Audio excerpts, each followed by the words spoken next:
Saludamos en a buenas horas a José Miguel González, economista y director de consultoría en Corporación 5. ¿Qué tal? ¿Cómo estamos? ¿Qué tal? Muy buenos días. Bueno, pues más allá de impactado todavía por lo acontecido en Valencia, pues bueno, pues todos los días intentando pues levantarse y trabajar todo lo que uno puede, lo que está en su mano. Sí, porque aunque, digamos, esté lejos, nos toque de lejos entre comillas, todo eso que llega, la verdad, y encima la percepción, sobre todo de aquellos que están allí, es tremenda, ¿no? O sea, zona de guerra, pero incluso peor que una zona de guerra, ¿no? Los que ya están acostumbrados, ¿no? a visitar estos desastres, la mayoría salen asombrados de lo que se está viviendo allí. Y eso que sí, las imágenes que vemos nosotros de lejos son duras, los que lo están viviendo allí ahora mismo entiendo que bueno, tiene que ser tremendo, como dicen, el olor, la tristeza, no quiero ni pensar cómo está pasando, pero bueno, supongo que José Miguel González también cuando ve todas esas imágenes se le parte a uno el alma, ¿no? De ver lo que está ocurriendo. No, sobre todo porque no solo son imágenes, sino recuerdos también, es decir, aquellos que experimentamos negativamente lo que sucedió el 31 de marzo del 2002 en la ciudad de Santa Cruz de Tenerife, pues podemos recordar ni por asomo que sea algo parecido, pero sí desde el punto de vista de la similitud, de las riadas, en este caso también hubo, por desgracia, aunque por fortuna solo un fallecido comparativamente hablando con lo que ha sucedido en Valencia y realmente uno se retrotrae y piensa que si algo sucedió así en esta ciudad y se pudo hacer lo que pudo suceder, pues no, es inimaginable el dolor por el que están sufriendo, más allá de las pérdidas económicas, que eso al final es tiempo y dinero, sino de las pérdidas humanas y claro, y ahora pues a intentar despolitizar todo lo que se pueda, porque ahora lo que hace falta es ayudar al pueblo de Valencia y los alrededores, pero luego sí es verdad que a exigir responsabilidades, sobre todo por una motivación social, que es que no vuelva a suceder. Es cierto que el cambio climático es imparable, que la concentración de volumetrías en agua de estas características, pues poco puedes hacer, pero sí desde el punto de vista de la planificación urbanística y sobre todo desde el punto de vista del cuidado de las personas, es decir, esas alertas, bueno, que poco a poco vamos aprendiendo, pero vamos a aprender sobre única y exclusivamente daños materiales y es negativo el aprender siempre y cuando haya daños personales. No, no, sin duda, la verdad. Encima, la cifra pues, de fallecidos sigue creciendo, desaparecidos todavía no se sabe ni siquiera el dato correcto. 100.000 vehículos, ¿no? Que dicen que son los que se han visto afectados, ¿no? Por toda esta riada, que como decimos siempre, pues es digamos, la parte más, bueno, menos destacable, pero sin duda, como bien dice José Miguel González, grandes pérdidas económicas. Sin parecer insensible, teniendo en cuenta, ¿no? Lo que hemos hablado, ¿no? Que lo primero siempre son las víctimas y el dolor de todas esas personas que allí se encuentran, hemos visto cómo el presidente de la comunidad valenciana, de la Generalitat, ha dicho que pide al Estado 31.000 millones de euros. ¿Esta cifra es asumible por un gobierno cuando vemos que el desastre es de tal magnitud? Yo creo que más allá ahora, como decía, de evaluar qué es lo que ha sucedido para depurar responsabilidades y aplicar procedimientos, la evaluación del impacto económico es innegable porque al final hay que resarcir patrimonio. Obviamente las vidas humanas no van a poder ser resarcidas, pero sí desde el punto de vista patrimonial, sobre todo para aquellas personas que han perdido el lugar en donde residían. La verdad que desde la distancia no me atrevería a decir si esas cantidades son las adecuadas o no. Yo desde el primer momento había escuchado en torno a los 5.000 millones, pero claro, era en relación a una primera aproximación sin tener en consideración ya la búsqueda de lo sucedido sobre el terreno. Pues bueno, pues yo me imagino que ahora empezarán los peritajes. Una de las principales peritaciones que puedan incorporarse es a través de las aseguradoras, ¿no? Si estas estaban involucradas en muchos de los inmuebles, incluso de los vehículos, como bien decía. Y a partir de aquí, obviamente, el restablecimiento del bienestar de las personas tiene que ser prioritario independientemente de lo que cueste. Yo considero eso porque al final te puede pasar a ti, lo que buscas es que si tu ayuntamiento o tu comunidad autónoma, en nuestro caso nuestro cabildo, no pudiera afrontar un gasto de esas características, pues obviamente el Estado, que el Estado somos todos, el Estado no es un gobierno específico en un lugar determinado, el Estado lo aportamos entre todos, pues desde el punto de vista solidario hay que llevar a cabo pues, bueno, pues ese resarcimiento patrimonial, dado que el dolor humano va a ser imposible resarcir. Sí, sin duda. Como decía antes, y vuelvo a reiterarlo para que quede bien claro, sin ánimo de parecer insensible, claro, todo esto también afecta al resto de comunidades autónomas, ¿no? El hecho de que un gobierno esté, pues, preparando presupuestos o intentando, ¿no?, repartir cantidades, claro, con todo lo que ha ocurrido en Valencia, todo esto podría también afectar al resto de comunidades autónomas porque va a haber mucho dinero, ¿no?, que se va a tener que emplear, aunque vengan ayudas de Europa, en esa región afectada. Y también hay otro procedimiento que es el endeudamiento. Es decir, no nos olvidemos que estamos en un proceso de contracción de la deuda, pero claro, porque en condiciones normales es lo que las reglas de gasto y los requisitos que se plantean desde la Unión Europea se pudieran plantear. Claro, en este hipotético caso, que es una situación sobrevenida, pues a lo mejor hay que flexibilizar las reglas fiscales pues para que ese incremento importante de recaudación que se ha experimentado en la economía española por el incremento de la actividad y el incremento de la presión fiscal, pues sea dirigido a realmente donde se necesita. Y en estos momentos, donde se necesita es en donde la DANA ha causado estragos humanos y económicos.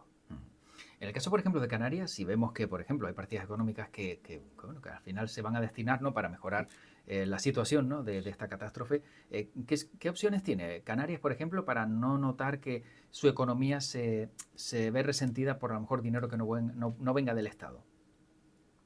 Bueno, pues desde esa perspectiva, casualmente han entrado en estos días, a finales de la pasada semana, el proyecto de ley de presupuestos de la comunidad autónoma y en principio no hay nada referido a esto porque, claro, normalmente se elaboran desde el mes de agosto y estas circunstancias no estaban incluidas. Me imagino que se pueden llevar a cabo determinados tipos de crédito presupuestario y sobre todo de esa perspectiva, pues bueno, pues el incorporar crecimiento del endeudamiento siempre y cuando sea autorizado por el resto del Estado.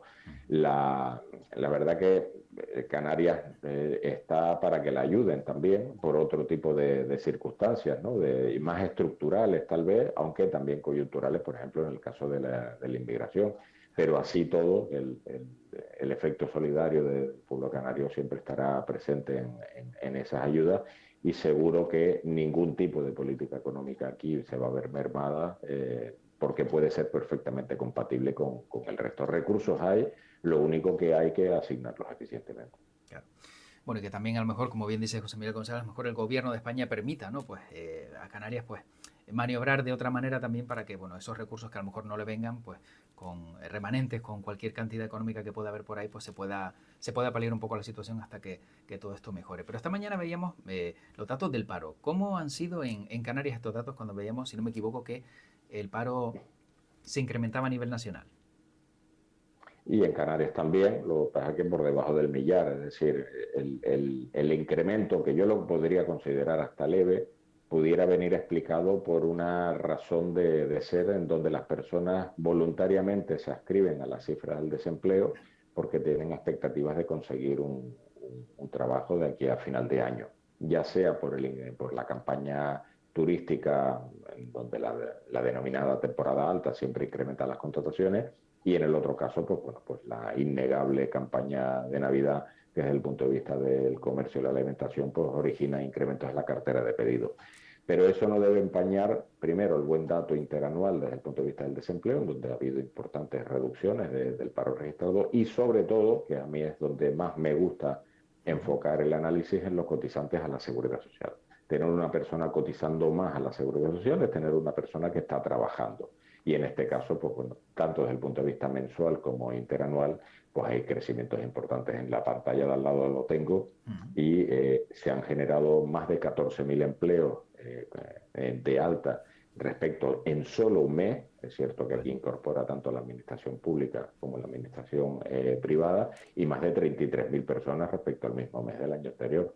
Por lo tanto, se sigue siendo sólido en la incorporación. Lo que ocurre es que, también hay que anunciarlo, a tasas desaceleradas, porque poco a poco pues se van agotando esos ciclos de generación de actividad económica y empleo. De ahí que es una oportunidad para los presupuestos, por ejemplo, que es la maniobra contable que tiene la administración pública para expresar su política económica, pues bueno, pues eliminar obstáculos burocráticos, incentivar la inversión, algo que, si se me permite una pequeña crítica a los presupuestos, es esa, es que la acción inversora por parte del gobierno pues se detiene, que también es ciertamente que es normal porque el contexto en el que se elaboran estos presupuestos es en un contexto de incertidumbre de presupuestos nacionales, que no sabemos si los vamos a tener prorrogados o van a aparecer allá por el mes de marzo o abril. Y claro, ante esa tesitura es mejor ser prudente y el primer damnificado de la prudencia es la inversión pública. Claro. Es decir, los capítulos 1, gastos de personal, los capítulos corrientes y las transferencias corrientes, esos, como digo yo, se gastan solas, prácticamente poca actividad hay que hacer para incrementar su nivel de ejecución. Ahora, los capítulos 6 y 7, es decir, lo que son las inversiones reales y las transferencias de capital, son las primeras damnificadas de la incertidumbre y bueno, como ha sucedido a lo largo y ancho de la historia económica de Canarias, este año no, para el 2025 no va a ser diferente. Claro. Y sobre los datos de aquellas personas, ¿no?, que han empezado pues, en un puesto de trabajo, todos estos nuevos trabajos están aparejados al sector turístico, que hemos visto que parece que es el que más sigue arrastrando, ¿no?, a personas al mercado laboral. Principalmente. De hecho, el paro es donde más se ha incrementado en el sector servicios. Cuando hablo del sector servicios, no solo hay que pensar en el ámbito turístico, sino también en el comercio, la restauración, incluso la administración pública. Y por contraparte, lo que es el incremento de las contrataciones de altas a la seguridad social también están dirigidas a este sector.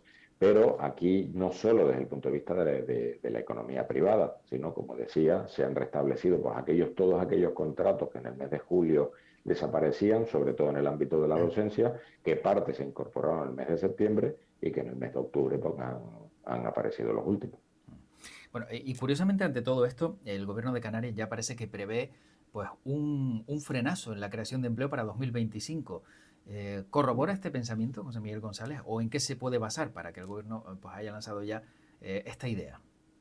La tasa de desaceleración está presente desde hace muchos trimestres, es decir, el principal conjugador de la generación de empleo es la actividad económica y esta trimestre tras trimestre, siendo positiva, es positiva a tasas decrecientes. Hay un cálculo muy sencillo que se utiliza, que es el que se denomina intensidad de empleo. La intensidad de empleo es la proporción, la variación porcentual del empleo respecto a la variación porcentual del Producto Interior Bruto.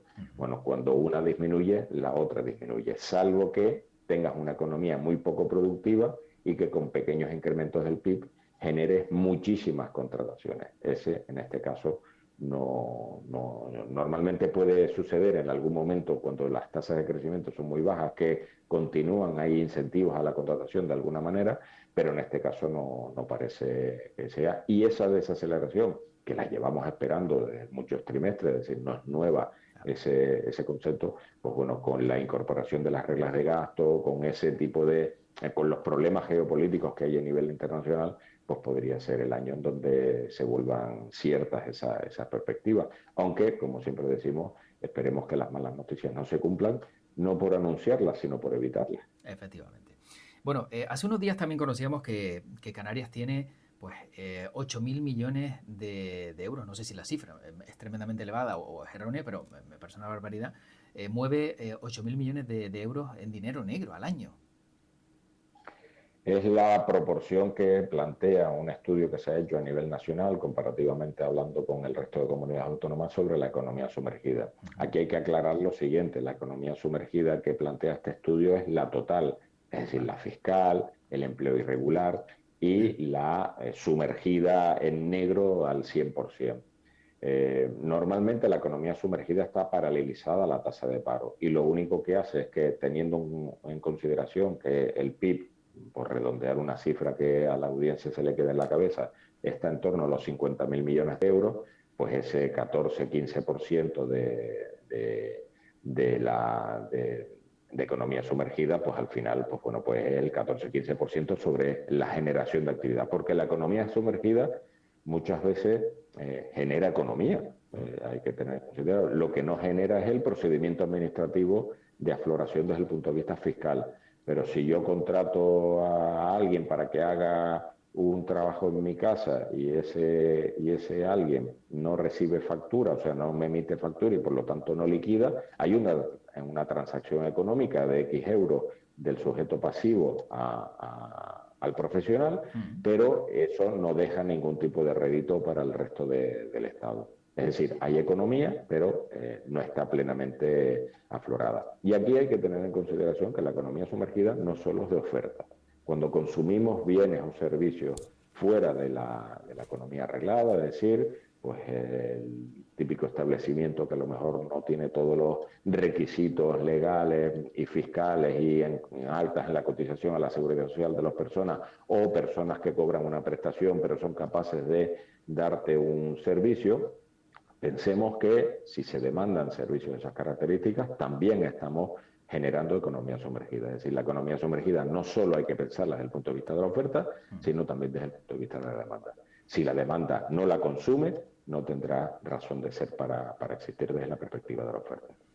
Claro, pero quizá a lo mejor para muchos es la única alternativa, ¿no? Cuando hay salarios bajos y de repente tienen, pues no sé, un problema en casa. Claro, alguien que te emite una factura te va a cobrar mucho más que a lo mejor alguien bueno, que te hace un apaño y te cobra, no digo la voluntad, pero te cobra mucho menos. No lo justifico, pero realmente puede ser quizá una de las razones por la que veamos que en Canarias también la economía sumergida pues tiene tanto empuje, ¿no? Pero ese razonamiento se le puede dar la vuelta positiva, es decir, el mercado necesita servicios de esas características. Entonces, cuando uno tenía competencias en materia de la administración pública, sobre todo desde el punto de vista de la inspección de trabajo, que llevé la responsabilidad entre 2017 y 2019, lo que se buscaba era la razón de ser, es decir, no tanto la sanción, que obviamente hay que corregir ese tipo de acciones, sino también el afloramiento, el analizar por qué sucede. Y una de las razones que tú planteas es esa. Otra que existe es que la estructura de costes empresariales es inasumible para todo el mundo, sobre todo cuando está empezando. Entonces, bueno, pues pensemos en incentivos para aflorarla, en donde, desde el punto de vista coloquial, se habla del palo y la zanahoria, es decir, que sepa el sujeto pasivo que siempre hay un palo que desincentiva actuaciones, pero también que sepa el sujeto pasivo que hay zanahorias que podrían aflorar su actividad productiva y ser reglada e incorporarse a lo que bien decías tú en tus palabras, es decir, a una necesidad social que tú se la estás satisfaciendo al coste apropiado. Efectivamente. Bueno, supongo que quizá por todos estos datos, ¿no?, que hemos dado, Canarias pues refuerza las inspecciones de trabajo para detectar pues ese fraude laboral y esa economía sumergida, ¿no? ¿Va a ser suficiente esas inspecciones que va a haber? ¿Podrán solventar el problema? Bueno, realmente es un programa anual de refuerzo de la inspección en donde efectivos de otras partes del país, pues bueno, pues costeándolos con el propio gobierno de Canarias, pues establecen una campaña específica en donde, bueno, se deciden cuáles son los problemas latentes que han experimentado la economía de las islas, desde el punto de vista laboral principalmente y desde el punto de vista del ámbito de los negocios, para establecer pues esas medidas extraordinarias. Obviamente, cuando todos los años se refuerza el sistema, es que no es suficiente esas circunstancias, pero al menos, pues bueno, pues se establece la corrección de determinados tipos de... Ahora bien, siempre he defendido que la corrección es imprescindible, pero los incentivos al afloramiento debe ser la cara B de este tipo de actuaciones. Volvemos a la expresión del palo y la zanahoria, porque de lo contrario, pues esperaremos a que pasen los inspectores y después volveremos a las andadas. Claro. Bueno, para ir acabando, también me gustaría preguntarle a José Miguel González, antes hablaba del anteproyecto, ¿no?, de ley de presupuestos. Aparte del capítulo de inversiones, ¿han encontrado algo que no les cuadre, como economistas en este caso, o como expertos en la materia? Bueno, pues la reducción de la presión fiscal. Es decir, entendemos que la propia regla de gasto, que la mencionabas con anterioridad, de cuáles son las posibilidades que pudiera ofrecer el gobierno del Estado a las comunidades autónomas, pues bueno, pues que incrementos en la recaudación puedan ir destinados a la incorporación de determinado tipo de gastos y no solo a la reducción de deuda, ¿no?, que es la demanda que se hace. Diga, tengo yo exceso de recursos, permíteme usted utilizarlos para problemas que yo detecto en mi entorno o problemas que yo detecto en otro entorno. Por ejemplo, volvemos a sacar el caso de Valencia. Pero en este caso las reglas de gasto sí lo impiden, es decir, solo pueden ir destinados a la disminución de deuda. Pero desde el punto de vista del gasto, pues bueno, pues eh, puedes establecer un traje a medida, desde el punto de vista de los ingresos, pues bueno, pues aquella posibilidad de reducir la presión fiscal tanto sobre el gasto, pues principalmente sobre el gasto, podría ser una mejor medida, porque normalmente se piensa que bajar impuestos indirectos disminuye la recaudación y no siempre sucede así. A lo mejor bajando impuestos indirectos incorporas un incremento en la recaudación por el incremento de la actividad económica. Pero al menos la Consejería pues sí plantea una cierta mejora en la progresividad tributaria, sobre todo derivada del IRPF, en donde bueno, pues esas deducciones podrían aparecer. Pero yo creo que habría falta más disminuir lo que es la presión fiscal, pudiendo correr el riesgo de disminuir los recursos, que entiendo que no va a suceder, porque bueno, afortunadamente hay tasas de ahorro suficientemente potentes y lo vemos día tras día, en donde el consumo no para y el que no para principalmente es el consumo público, pero gracias a la recaudación que ha experimentado. Por lo tanto, lo mejor sería cuestión de, como vasos comunicantes, equilibrar, bajar un poquito el consumo público porque hay una disminución en su base tributaria y esa renta trasladarla al ámbito de lo privado pues, para que haga lo propio en el ámbito de la actividad productiva. ¿Y entienden ustedes la postura del gobierno de Canarias de poner en marcha el céntimo forestal, ¿no? Que hablaban, ¿no? De imponer, pues, no sé si son, creo que 2 céntimos por litro de combustible para luchar contra el cambio climático, etcétera, etcétera. Pero claro, estamos hablando de una reducción de la presión fiscal y vemos por otro lado que lo que hacen es que se crea un nuevo impuesto, ¿no? En su momento creo que el Cabildo de Gran Canaria puso el céntimo verde, que era algo similar también en la gasolina, que no sé hasta qué punto, porque ya, por ejemplo, islas como Lanzarote y Fuerteventura han dicho que no. ¿A cambio de qué? Es decir, contesto la pregunta con otra pregunta. Claro. Es decir, si tú me has manifestado que tienes un poder eficiente en el uso de la recaudación, pues bueno, pues es lógico que dice, bueno, con más recursos soy más eficiente yo que la actividad privada. Desde el punto de vista del recaudar, es parecido a lo de la tasa turística, es decir, si tienes incrementos en la recaudación del IGIC, ¿para qué quieres incorporar un impuesto más, salvo que este sea finalista? Y en este caso de los impuestos verdes para cambiar hábitos, tienes que dar la posibilidad de que cambien los hábitos. El asunto es que no tienes alternativas al cambio de hábitos. Por lo tanto, en este caso, podríamos decir que tiene una puesta en escena social muy llamativa y acogedora, pero desde el punto de vista eficaz, pues tal vez no lo sea tanto. Bueno, ya por último, la COE parece que va a formalizar este martes su rechazo a la reducción de la jornada laboral. ¿Qué va a pasar de aquí en adelante? ¿El gobierno lo va a sacar adelante sin el apoyo, ¿no? de la patronal? Eso es lo que ha dicho la propia vicepresidenta del gobierno, que lo va a llevar al Parlamento, en donde, bueno, dependiendo de la correlación de las fuerzas políticas, puede ser que hay partidos mayoritarios que se pueden abstener y que al final pues pudiera, parecido a lo que ha sucedido con la revisión del salario mínimo profesional.